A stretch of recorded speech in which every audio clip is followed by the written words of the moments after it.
President Donald Trump now has a Nobel Peace Prize medal. Venezuelan opposition leader María Corina Machado, who received that, gifted it to him during her visit to the White House yesterday.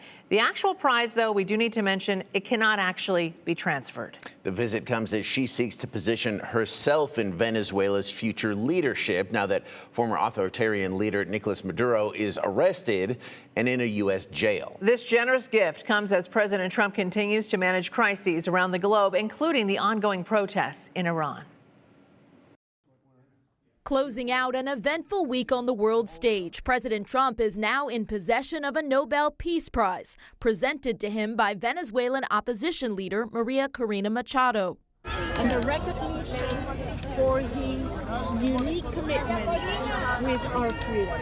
She told Fox News the gift is on behalf of the people of Venezuela. He deserves it. The president called it a wonderful gesture of mutual respect, though it is symbolic, with the Nobel Institute saying the prize cannot be transferred.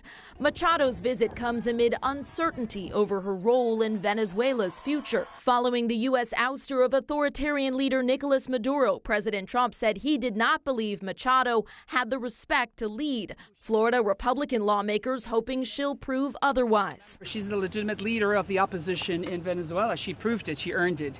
President Trump has said the U.S. would run Venezuela until a safe transition can be made and praised interim president and Maduro loyalist Delcy Rodriguez. She's somebody that we've worked with very well. Citing her support this week of a U.S. sale of Venezuelan oil, while U.S. forces seized another oil tanker linked to Venezuela that Homeland Security says was illegally defying sanctions.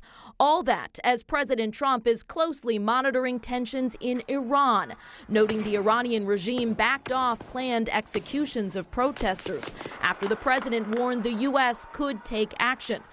U.S.-based human rights activists say more than 2,600 people have died in the crackdown on anti-government protesters, and the White House says all options remain on the table.